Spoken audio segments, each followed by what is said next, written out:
you want to move this way, like just a tiny bit? No, close to me. Oh, no, that's too close. Kira, how's it going? Welcome back to the Wholesome Half Hour. Welcome back. I don't know where you're coming back from, but welcome to the Wholesome Half Hour. This week we're talking about mocks, kind of in a more specific way than we did a couple of weeks back. We're kind of talking about how to make a plan, prepare for your mocks, use your time effectively. And then we've also got your questions about studying level 1 maths early, Cambridge versus NCEA, and some stuff about motivation and dealing with people who disagree with your plans for post-school. Mackenzie, you look a little bit different today. Yeah, I just thought I'd like change things up a little bit today. I've gone blonde, I've got new glasses, different eye colour, all that stuff. Nice, so this is Lily. You have been on the Wholesome Half Hour before, back when it was like a Facebook Live thing. Yeah, back on my first day. Back on your first day at StudyTime. Been here for a little while now, welcome back. Thanks. Mackenzie couldn't make it today. That's okay. Yeah. I'll try and live up to Mackenzie. Yeah. One thing, this is weird to say now that the cameras are rolling, but I'm going to say, just like sometimes look at me and sometimes look at them. That's why we have like the 3 cameras, but yeah. Okay. Okay, yeah. Sure. Cool, so I guess like getting ready for mocks, probably like the first thing you should probably do is think about like making a plan. What do you think is like the best way to approach that? So I think the best thing to do is make sure that you're considering everything you're doing throughout the day. So the best way that I like to prepare for exams is by just making a basic like weekly timetable, writing out when I finish my lectures, if I'm doing any extracurriculars, consider those, and then take the time that you have left and figure out the best times for you personally to study. For example, if you study best in the mornings, then dedicate some time maybe before school to study, but if you are like me and you prefer to study in the afternoon, then dedicate some time. No, definitely. I think it's definitely important to make a plan and think about it in advance as well, rather than just waking up and being like, oh, maybe I'll study in the evening. You know, a few days before, think about it. Think about when's best for you to study. When are you able to most focus? When do you physically have time? If you have football practice till 7 p.m. in the evening, studying in the evening when you get home at 8 might not be as smart of an idea. And I guess what are some things that you could do or include in your routine to like really make sure that it's a popping routine? I think the most important thing is making sure not only that you're managing your time wisely, but that you are not overextending yourself. Especially if you are doing other extracurriculars or if you're taking any scholarship classes or like extra tutorials and stuff, is making sure that you're like evenly dedicating your time to the subjects you need to work on the most, rather than spreading yourself too thin, which can negatively affect your study in the long run. So. No, definitely. I think consistency is definitely good if you can, especially if you're able to be like 4 p.m. every day of the week, Monday, Tuesday, Wednesday, Thursday. And like build that into your routine. It gets a lot easier. It becomes a lot more like habitual and instinctive, rather than being like, oh, I get home and then you have to like go through this It's much better process. To preempt what you're going to do throughout the day and set yourself like a target or a goal that you want to achieve, rather than, even though being spontaneous is sometimes great, study isn't exactly the best way to be spontaneous. You want to have a goal for yourself. Yeah, and I think also it's a lot. I think it's easy, especially when mocks are a few weeks away and you feel stressed out about them. It's very easy to add your like grades might be like not quite where you want them to be. It's very easy to be like, oh, I can smash through so many hours of study in a day. I can study 5 subjects this evening. It's probably not going to work out. Like I'd encourage you to be realistic. You're much better off spending 45 minutes, half an hour, 45 minutes every day, rather than trying to either cram 2 hours in or 3 hours in on the weekend, or even it's much better to like have 45 minutes of quality study a day than just try to like clock up hours just for the sake of like studying. Yeah, you're much better off just dedicating like an hour to practicing an essay or working on memorizing dates for history or whatever, than it is to sit down at your desk and reread the same thing over and over again for 5 hours. It's not about the amount of time that you're spending, it's about what you're doing with the time that you're using. Yeah, actually Jordan, we put up a blog, by the time you read watch this or listen to this. Hopefully we would have put up a blog post, and Jordan mentions that the boxer who beat Joseph Parker, I don't know his name. I don't follow boxing. Can't say I do. He started training for the fight like 3 months earlier, but ended up training like every day. He trained less than what most fighters would train for, but most fighters won't start training for a fight like 3 months beforehand. Yeah. Supposedly they'll usually start less than that. Right. So what he was explaining is you can actually get a lot more done if you start deliberately practicing earlier on, and just like small amount of time, 45 minutes a day, rather than trying to do like 2 hours a day every day before in the like week before mock start. Yeah, definitely. So the like same concept applies. Definitely. It's better to do small amounts and keep it consistent. You know, like doing an hour a day of history or whatever. The subject you need to work on the most is, rather than smashing it all out the night before, or. And that's another good point. Like working on subjects that you aren't as good at. And it's very tempting to, you know, if you're not really good at algebra, it's really tempting to just like do heaps of algebra stuff, because you work through the questions and you get all of them right, and you know it feels good when you get stuff when you get stuff right. But even though it's tempting to do that, you're kind of sabotaging yourself in the long run, because if you know it and you're doing well at it, like it's good to test yourself and make sure that you actually know it. Yeah. But and if you just keep doing it, you're not really gaining anything out of it. Yeah, it goes back to maximizing your time. You can't totally maximize your time. Whilst it's good to revise the things that you are good at and make sure that you know you're not losing your ability, but you're much better off maximizing your time by going over the things that you need to work on the most and dedicating as much time as possible to those. Absolutely. So I'd recommend that you think about your weakest subjects and almost spend the most time on those and spend the least time on your and then I'd also it's very easy to think you're prepared for a subject, but the only way to really find out if you're prepared for a subject is to test yourself. Pull out a past paper. Don't look at your notes while you do it. As tempting as it is to look at the excellence exemplar with the answers on it, try not to do that until you've attempted it yourself, and you can use that to kind of gauge where you're at once you've tried it. If you try it essentially in the same environment that the mock is going to be in, then you're going to get a really accurate representation of how you would have performed in the mocks without study. So then you can use that to be I can answer these types of questions, but these types of questions I need to do some work on. I personally always found it helpful to just print out the past paper and just set myself a timer of 30 minutes and see what I could go through and get done effectively on that past paper in 30 minutes. And then after that time was up, I would test what I'd achieved against the excellence exemplar or the merit exemplar or whatever your grade goal is, and kind of gauge where I'm at based on the answers. That's a really good thing to do. It's the only way that you can. It's very easy to be I know X or I know Y, but it's testing yourself is the only way to actually find out. And once you've done that, you can identify what your weaknesses are, and then you can set smaller goals for yourself to figure out what it is that you need to work on from there, rather than looking at everything as this one big subject or this one big standard that you have to achieve. If you break it down, it's going to seem a lot less intimidating and overwhelming. What are some other good approaches to study? That's a really good question. I think it goes back to not spreading yourself too thin. Make sure that you're also spending time for yourself, because it's impossible to study effectively when you're in a bad mindset, or if you're exhausted, or if you've come home from 7 p.m. football or whatever. You've got to make sure that you are, it goes back to that motivation that we were talking about, you've got to make sure that you are in the right mindset, and if you're not, then just take even just 5 to 10 minutes for yourself, maybe come home, have a shower, or spend some time with your family, have a meal, anything that you find that you enjoy, and then you can come back to it with a different approach, and you'll find that what you achieve is going to be a lot more effective if you are going at it with the right mindset than if you're... I know one thing that a lot of people use to stay focused is the Pomodoro technique. That's one of the most common ones that comes to mind. That's when you study for 5 minutes, study for 5 minutes, study for 25 minutes and then take a 5-minute break. There's apps and stuff that can help you manage that.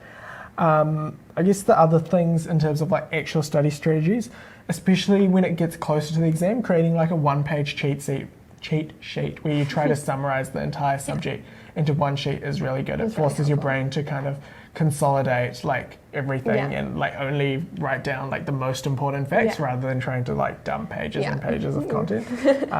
Reading 10 pages of notes like isn't going to get you very far unless you're able to like process them and do something with it. It can be really tempting to think that like all this information is helpful, but actually the chances of you using all of that information when it comes to mocks or the real exams or the essay or whatever it is that you're working on, the chances are that you'll probably use like 50% of that information. Yeah. So make sure that you're targeting what is absolutely crucial rather than writing things down just for the sake of it. No, definitely. It's really important to summarize. Like don't just read through your notes again and again. It can feel good because you read things and like you recognize like words and stuff, but it's a lot better to like actually just like try apply yourself, and then you get to find out, and then you get like a good gauge of the exam. One last thing before we move on to our questions for this week. I guess it's important to remember that, especially at the beginning, like studying like is going to be hard. Yeah. Like it's not going to be like, especially if you haven't done it in a while, it's not going to be easy to just sit down and like study for 45 minutes.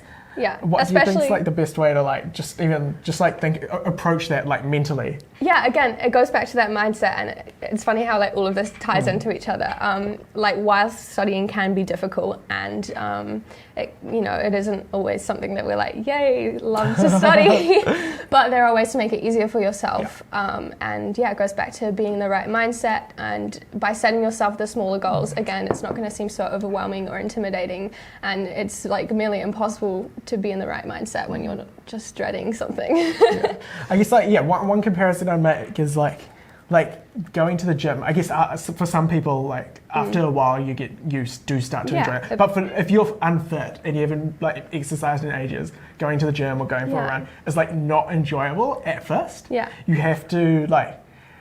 The reason people do it anyway is because there's like a greater holistic purpose, right? So think about that and think about the fact that, you put this work in now and at the end of the year, you're going to be able to perform at a higher level than you could right now. And that's where the consistency comes in again is, it's all well and good being like, oh, I have all this overwhelming stuff, I'm just going to smash it out. But if you get into the habit of sticking to a routine and keeping it consistent, then it's going to seem a lot less scary because it's something that you're used to, and it's something that's just become part of like your daily timetable. No, definitely. It's definitely something you want to like.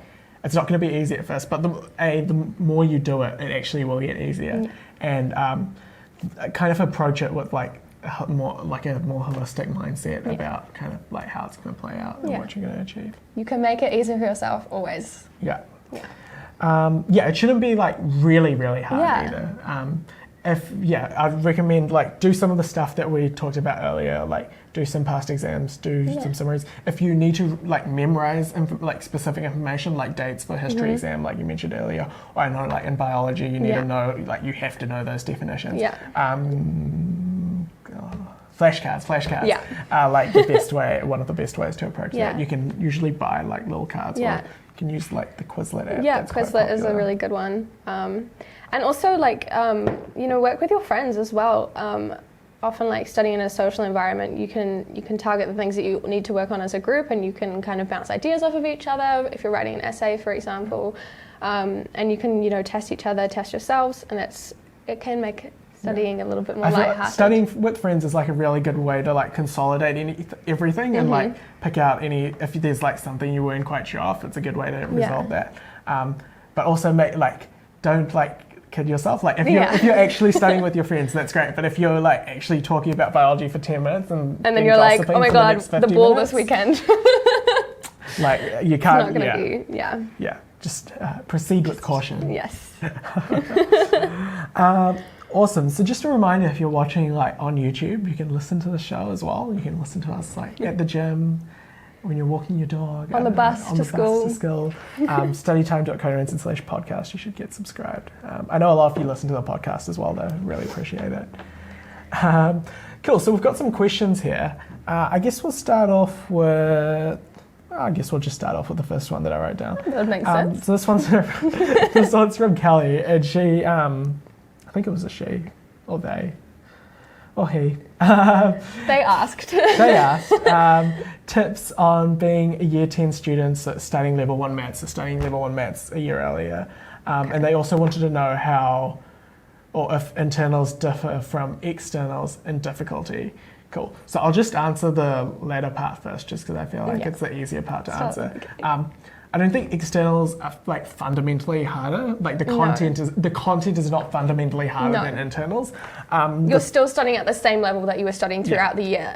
You know, NCEA is not just going to throw a bunch of harder content on you for the sake of it. You are working through like at the same pace than you were during internals. Definitely. So like is the content harder? No, it should be about the same. The only thing I would point out though is, especially if you're Year 10, the external exam might be the first time that you've like sat like a proper exam, and if you haven't sat an exam before, it's like quite weird. Like you get used to it after a while. Like you know, I've been doing exams for like 4 years now, but at first it's really weird. You know, you have to go in a room, you have to be quiet for 3 hours. 3 hours is a long time to sit at a desk. Yeah. And like you've got all the retired supervisors watching what you're doing, and So I think if anything's going to be difficult, it's the environment. It's going to be the point of difference. So I guess the ways to deal with that is like do past exams under time pressure. Like set a timer, put your phone away, put your notes away. That's also one of the reasons why mocks is so important, because it's a really good opportunity for you to work out how you operate in that kind of environment. Get a feel for what it's like. Do you work well under pressure? You can gauge how it's going to be in the real thing. Do you need to like be strict with yourself and say I only spend 60 minutes on each standard, otherwise and especially if you're doing subjects like history where you're writing like multiple essays in a short amount of time, it's a good opportunity to figure out, or like biology where you're taking like multiple papers. Level 1 science I think is the other one where they do like 3 different papers. It's a good time to figure out like which papers you need the longest on, where your strengths and weaknesses lie in terms of how quickly you work and how much you can focus efficiently during that. I guess the root of all of that is like practice and carefully considering how things go, like using mocks as a good practice and actually thinking about how they went, and like do I need to change anything about how it went. I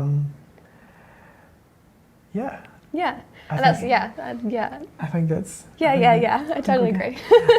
It's definitely worth, like, use mocks, think about it, and you should be fine. Obviously, like, it seems like if your internals have gone well so far, I wouldn't worry too much. Yes. I'd like just take the same approach. It's again like being don't the stress mindset. out too much, especially if you're Year 10. Like if like things don't go well, I presume you can take Level 1 Maths again at Year 11 if you needed to. Like when it's normally taken. So I wouldn't get too stressed out. There are always other options. It goes back to that mindset. Like you're not going to achieve as much as you can if you're in a poor mindset. And that's why mocks are so good. Is it's such a good opportunity to gauge where you're at. It's not about like getting the best grades necessarily. It's about figuring out what you need to work on and how you work in that kind of environment. No, absolutely. I definitely agree with that. Yeah.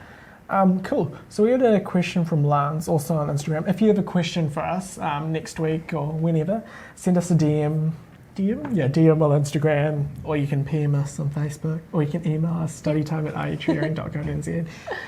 You can't send us mail. We don't really have a mailbox. We do actually have a PO box, but it never really gets emptied. Yeah. Like, I think someone empties it like once a week, and there'll be like a bill that we haven't paid or something. Nothing majorly exciting. Nothing important. But yeah, seriously, if you have a question about like anything, you should totally DM us. It makes our job a lot easier, and it means that we're able to like offer like value to you. Yeah, and we enjoy helping you. That's what we're here for. So that's what we're here for. Send us any questions. And I know like the people who like listen to this podcast are like the most like highly engaged StudyTime fans. So we really appreciate it, and we really want to help. You guys rock. So send us a question. Send us a question. Cool. So Lance says that they're really enjoying the Wholesome half hour. It was so helpful. Thank you very much.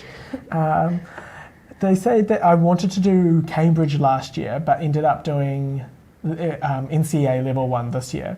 Do you think it's worth doing Cambridge next year, even though it's more difficult to get into now? What are your opinions on Cambridge, pros and cons of Cambridge and NCEA?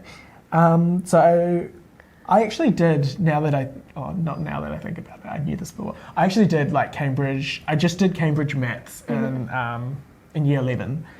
And I guess I'd say a few things. So the first thing is, there's one's not like fundamentally better than the other. Yes. Like they're different systems, and they both have different values. They both have different goals in terms of their education and their curriculum. They cover different amounts of content. So you can't like explicitly say this is better than this one or this one's the worst. It's kind of like an apples and oranges comparison. Like they're both fruit. Yeah. But they're different fruit. Yes. And sometimes you want an apple. Sometimes you want an orange. Depends on your individual taste. Yeah. So I guess look into, if you're interested in doing Cambridge, look into the curriculum a little bit. If you've already done level 1, you can kind of gauge what the difference would be. Yes. Is it worth doing? Again, you have to consider that. Another thing, I guess if we were to talk about some of the fundamental differences, probably the most fundamental difference that comes to mind is that in NCEA you do 2 or 3 internals throughout the year, and then you have your external exams at the end. So your assessments kind of spread out throughout the year. If you screw up your internals, you can still be all right, you can still pass. And if you screw up your externals and you did well on your internals, you'll still be okay. You have a bit more leeway. Yeah, there's a bit more leniency in terms of the work is spread out, and you can gauge where you're at as you work throughout the year, which is good. But that also means you kind of have that assessment stress throughout the year as well. Yes. With Cambridge, there's no internals. It's just one exam at the end of the year. So you don't have that advantage or you don't have that opportunity for assessment spread out through the year. But also, if you don't enjoy, deadline. You have one deadline. If you don't enjoy having to do internals, every couple of months, you can and you think you're good at studying for the exam, getting ready for the exam, and just focusing hard on that exam, then it's it's definitely a route worth considering. One of the other things that I'd mention is, so at year 11 you do IGCSE, that's the year 11 level, and then you do, so then at year 12 or year 13 you can do AS. A-levels. A-level. So I don't know where I was going with that. I don't know where you're going with that either. This is where I was going with that. Okay. So most in the UK, most people who are doing AS level or A2 level will only be doing 3 papers at that level. Yeah. Whereas with NCEA, if you're doing level 3, you're probably going to be doing 5 subjects. Yes. So kind of just considering that it probably is going to be a somewhat larger workload if you're doing something that someone in the UK would only be doing 1 of 3 off, but you might be doing 1 of 5. Yeah. Something to think about. But they're different. One's not fundamentally better than the other. Yeah. Plus, if you, like we were saying before, if you've already done some NCEA standards, then that gives you a good opportunity to figure out whether you enjoy that, whether you think that's something that works for you, and if that's something that you enjoy, then maybe doing Cambridge isn't something that is for you. And the other thing I'd say is I wouldn't feel overly pressured either way. You're probably going to be fine either way. I wouldn't be I feel like a lot of people do Cambridge just because it's what the smart kids do, but it's not necessarily true. You can be smart and do well in NCEA, and you don't have to do Cambridge to be an intelligent person. And if you want, you can look into the university entrance side of it, but you're not immediately at an advantage just because you did Cambridge. It's not like that. You're better off just doing NCEA and doing it really well than spreading yourself too thin and sacrificing your grades and also your mental sanity. Think about think about also if you. I'm going to keep talking while I fix this camera. Okay. I'd encourage you to think about why you want to do Cambridge. Are you doing it just because you think that it's going to make you seem smarter, or is it because you actually find the content seems more interesting or something along those lines? If it's a crucial part to your career path or what you're thinking of doing in the future, then obviously you're going to lean more towards wanting to track. And if you can talk to someone who's done Cambridge, ideally someone who's like done and like finished Cambridge, that would be like awesome. I'd recommend that. Yeah. But I wouldn't get too like caught up about it. I think like you're going to be fine at the end of the day, no matter where you study. They're both well-respected international qualifications. Cool. So we've got another question here from Disrelax. Some people have interesting Instagram names. Disrelax. They said that for some reason they always feel like they haven't done enough work after school in the evening, and then they get mad at themselves. And they were wondering how to fix this. What do you think? So it goes back to setting yourself like small, realistic goals. You know, if you're coming home from school or extracurriculars and you're doing, like 5 hours of work and you finish and you're like, hold on, I've used all of this time and I actually don't feel like I achieved much. You're going to be much better off, doing the 25 minutes of effective study and like targeting what you need to work on, and then you can take some time for yourself, to chill out, take a nap, have a shower, go for a walk, whatever you feel like. Then you're going to feel like you achieved more, even though you used a quarter of the time. No, definitely. I would encourage you to firstly realize that you can't get through like 5 subjects in an evening. That's not a realistic goal. So I would encourage you to like set just like 1 or 2 like clearly defined small tasks for the evening. So say today I'm going to do the NCEA practice paper. And I'm going to make a summary of my bio lesson today. Go back to those cheat sheets. That's usually, I reckon that would be like more than enough for an afternoon of study. And then like when you make it simple to those goals, those like 1 or 2 small goals, then like once you've achieved that, then like you should be happy with what you've done. Yeah, you don't have to finish this like mountain of work in order to feel like you've been productive. Like you're much better off doing, like if you can do 1 or 2 small tasks every day, you're going to be way better off than if you like try to smash through like 4 or 5 tasks every day. But then like, after like a week and a half of doing that, you get burnt out and you're just like, don't spread yourself too thin. I wouldn't try, don't set your, like don't try to overextend yourself. It's not worth it. You're not going to gain too much out of doing that. It actually might backfire. So I encourage you to be more, just like be really like easy and realistic with the goals you set. And again, like when you're making that pre-preparation, you've already got it in your head, if you don't have a plan, it's really tempting to just come home from school and like get in bed and like binge watch the new season of Orange is the New Black or whatever. It's really tempting to just sit and take time for yourself, which is obviously important, but it's when that gets out of hand and it becomes like time that could be better spent. So if you are setting yourself those small goals, then it's a really good way to like stay on track and be productive and feel like you can reward yourself at the same time. Awesome. Last question for today comes from EMZ. That's what I wrote on Instagram as well. A little TMZ for a second. TMZ, man, that would be edgy. Scandalous. TMZ sends StudyTime a question. Like, what would their question be like? Oh, how's Jacinda Ardern's baby? How do you get buff like Jordan?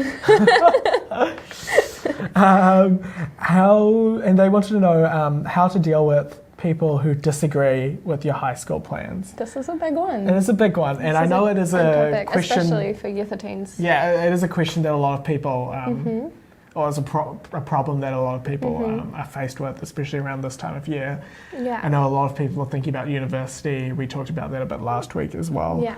I guess the first thing, they didn't, I don't think, actually, I'll check the DMs, but I don't think they actually told us specified who, anyone? they didn't tell us like who they're talking about, but I would assume you're talking about your parents. Yes. If you're not talking about your parents, you probably don't need to worry about it. If your friends disagree with your high school plans, like, sure, it's kind of like, it's like not, like it's not cool that they're like disagreeing with your plans. Your plans are your plans, and they're for you as an individual. And if your friend group or whatever is saying actually our plans are better than yours, then they might not be true or friends. Even if it's like a teacher or something, like I wouldn't worry about it too much and realize that like your plan for yourself is going to be better than somebody else's plan for you. In the long run, their opinion isn't going to be... In the long run, their opinion doesn't matter at all. No. If it's your parents, it can be... that still applies, but it can be a lot more difficult because obviously you have a closer relationship with your parents and the opinion's probably quite important to you. Yeah. I guess I'd have few words of advice. I'd encourage you to actually talk about it with your parents. Sit down and talk to them about why you were deciding to do what you're doing and why you think that's going to be beneficial for you.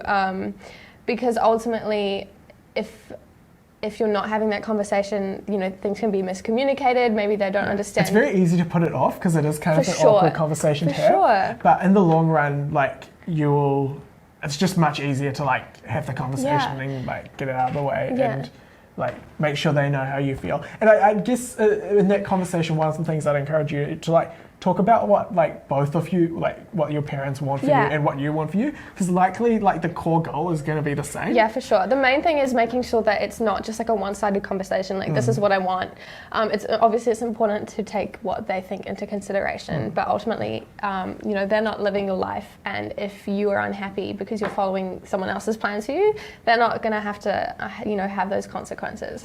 It's your life, and having that conversation is the best way to approach it, as intimidating as it may be. No, I definitely remember both of them, your parents and you probably both want you just to be happy and have have a life that makes you happy. For sure. I feel the argument is not it's a question of what's going to do that for you. Yeah, and I think one of the main things is that we think of going to university or going to a polytechnic or whatever it is, taking a gap year, whatever it is that you're doing. We see it as this big thing, and it's we have to know what we want to do. But the thing is plans are changing all the time, and even though you might be having this little miscommunication or this conflict between what you want to do now, your plans might change, their opinion might change, and that's something to be open to. That's not something to be frowned upon. Yeah, I think one thing, I feel a lot of people, and I know I certainly did when I was 18, not that I'm much older now, is you feel, it definitely feels what you do, the year you leave university is going to define the rest of your life. And I don't think, and as I've grown, over the last couple of years, I've learned more and more that that's just not true. Yeah. You can get to 30 and still be really young, really young. Think about it, because these days people are getting healthier. You're probably going to live well into your 80s. Yeah. You can be 30 and literally still have more than half of your life ahead of you. So you've got so much time. Don't feel what you're doing next year is going to define the rest of your life. You could literally go skiing next year and become a ski instructor, and then 2 years later decide you want to come back to New Zealand and study, and it wouldn't affect your life in the long run at all. You've got so if you much come time. back from Rainbow Ski Field and suddenly you want to be a lawyer, then be open to it. Totally do that. Totally do it. Change isn't something to be feared or to just push it away and be no, it's just a phase or whatever. Always be open to what it is that you're passionate about, and everything that comes to mind, because it is your life and you're the person who's going to be living it. And ultimately, if you are doing something that makes you unhappy, then you're the one who's suffering those consequences and nobody else. Yeah. So I definitely encourage you, if it's your parents, have a conversation with them. And let them know why. Let them know why you want to do this and why you don't don't just say I don't want to go to university. You have to explain it. Yeah. Because I feel a lot of people when they get into conflicting situations, they get quite defensive, and when you get defensive, you don't properly articulate your reasoning, and then it becomes harder for the other party to rather than just being you. No, I don't want to do what you're suggesting. If you tell them this is what I want to do and why, they're going to be much more open to considering why it is that you're going about it the way you are, or why you're considering taking a gap year or traveling to Mexico or whatever. Whatever it is, if you're giving them a detailed description of why you want to do it and why you think it's going to be beneficial for you, then they're going to be much more open to accepting it and supporting you. Awesome. If you did have like some more specific part of that question that we didn't answer, it's quite a big you should send it to another DM and we can have a chat about it again. Because I know you're definitely not the only one in that situation. Definitely I know a lot of people have different ideas than their parents about what they want to do, and that's fine. That's That's fine. life. That's normal. There are ways to deal with it. There's always ways to make everything easy for yourself. That's what I always say. Awesome. Thanks for listening or watching along, guys. We really appreciate it. You should send us some questions for next week.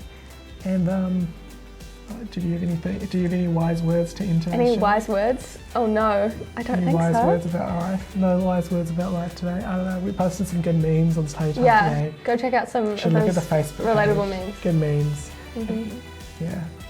We'll see you later. Consistency is key. Consistency is key. Consistency and having a good outro is also a key to a good podcast, which is not something that we're very consistent. We'll have a better outro next week. We'll have a better outro next week. Thanks for listening, guys. We really appreciate it. See you next time. Bye.